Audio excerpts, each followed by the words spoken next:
नमस्कार, मैं हूं भावना शर्मा और आप देख रहे हैं आवाज इंडिया न्यूज का खास प्रोग्राम। भाजपा केंद्रीय मंत्री स्मृति ईरानी ने शक्ति के नंदेली भाटा ग्राउंड में भाजपा द्वारा आयोजित सभा में भाजपा प्रत्याशी खिलावन साहू के पक्ष में सभा को संबोधित करते हुए कहा, छत्तीसगढ़ के कांग्रेस सरकार ने छत्तीसगढ़ को अपराध का गढ़ बना दिया है और शक्ति विधानसभा में 5 वर्षों में विकास कार्य नहीं हुआ है और आप सभी से अपील है, सेवक चुनिए। और इस लोकतंत्र के प्रति समर्पित हर अनुष्ठान के प्रति सम्मान की दृष्टि से भाजपा का कार्यकर्ता देखता है। आज ये देखकर मेरा गौरव बढ़ा। इस मंच पर आज राम खिलावन जी के समर्थन में कमला जी, राम अवतार जी, रमेश जी, हेतराम जी संग भारतीय जनता पार्टी के कई कर्मठ पदाधिकारी और कार्यकर्ता उपस्थित हैं।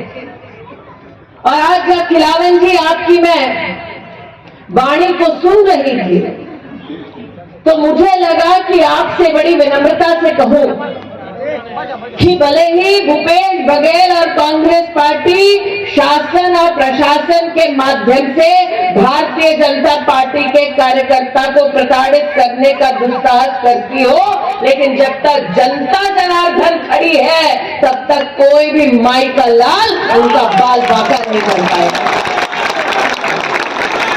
ऐसा नहीं है कि कांग्रेस ने कभी भी प्रशासनिक ढांचे का सत्ता पाने के लिए दुरुपयोग ना किया हो। इमरजेंसी का कालखंड इस बात का इस देश में सबसे बड़ा प्रमाण है कि कांग्रेस ने कोशिश की है तंत्र को जनता और लोकतंत्र के खिलाफ इस्तेमाल करने की, लेकिन जनता जागी है और जनता ने फिर ऐसे दुस्साहस करने वाले कांग्रेसियों को धूल चटाई है, लोकतंत्र की जीत सुनिश्चित कराई है। आज आपके माध्यम से मैं शक्ति के एक परिवार से एक निवेदन लेकर आई हूं। जब शक्ति में कोई ये कहे कि ये क्षेत्र सट्टा बाजार के लिए भी जाना जाता है, जब शक्ति में कोई ये कहे कि चाहे सब्जी बेचने वाला हो, रेहड़ी पटरी वाला हो, बड़ी दुकान चलाने वाला हो, सबकी गर्दन पकड़ के 1-1 रुपया जब वसूल कराया जाता है, तब क्या शक्ति के नागरिकों को ये सुनकर दुख नहीं होता कि एक विधानसभा क्षेत्र विकास के लिए न जाना जाता हो, वसूली के लिए जाना जाता हो, कि एक विधानसभा क्षेत्र में एक जनप्रतिनिधि जनता को डराने धमकाने के लिए जाना जाता हो? क्या ये सुनकर आक्रोश नहीं आता? खिलावन जी, आपको बहुत गरीब लोगों ने बार बार कहा होगा कि जब एक गरीब से वसूली की जाती है वो अकेला क्या कर पाता है। आज मैं शक्ति की जनता जनार्दन से कहने आई हूँ, वो एक व्यक्ति अकेला ना रहे, एकजुट हो जाए अगर नागरिक, तो उस ताकत के सामने अच्छों को घुटने टेकने पड़ते हैं। और ये वक्त आया है, ये वक्त आया है ऐसे लोगों को धूल चटाने का, घुटनों के बल गिराने का। क्योंकि जब सत्ता का व्यापार चलता है तो पैसा किसका लगता है? जब शराब बांटी जाती है तो किसके घर परिवार के बेटे भाई उस नशे में डूबते हैं? क्या आपने कांग्रेस के कभी किसी नेता के बेटे को अपने घर की कमाई सट्टे में उड़ाते देखा है? क्या आपने कांग्रेस के कभी किसी नेता के बेटे को सस्ती जहरीली शराब पीते देखा है?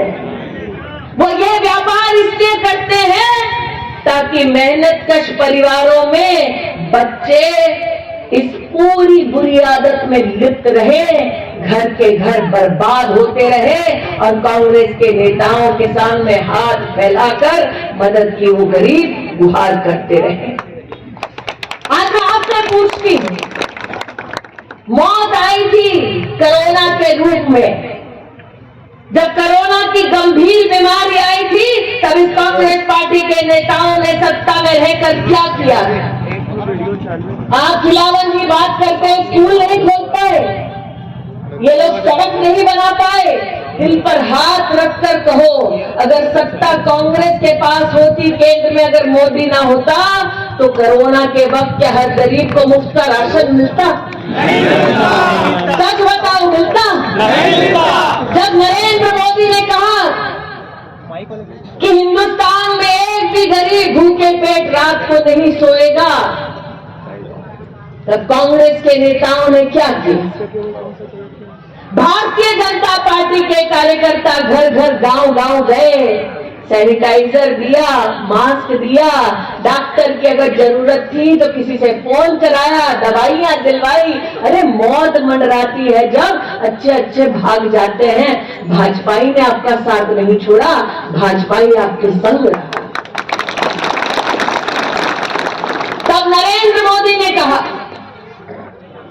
कि वो वक्त बीत गया जब कांग्रेस के राज में हिंदुस्तान वैक्सीन की लाइन में विदेशी ताकतों के सामने हाथ फैलाकर सर झुकाकर खड़ा होगा। नरेंद्र मोदी ने कहा कि हिंदुस्तान में आज इतनी ताकत है कि अगर हमें दवा चाहिए, अगर हमें वैक्सीन चाहिए, तो हम इस देश में बनाएंगे और अपने और अपनों को लगाएंगे। कहा कि नहीं कहा? तब कांग्रेस के नेताओं ने क्या कहा था? कांग्रेस के नेताओं ने कहा था कि हिंदुस्तानी में इतना दम नहीं कि वैक्सीन बना ले। कहा था कि नहीं कहा था? कांग्रेस के नेताओं ने कहा कि विदेश से वैक्सीन लाओ। कहा था कि नहीं कहा था? खिलावन जी आप कहते हैं 150 लोग बाहर से लाए। अरे जिनका नेतृत्व बाहर से आया है उससे 150 लोगों पे क्या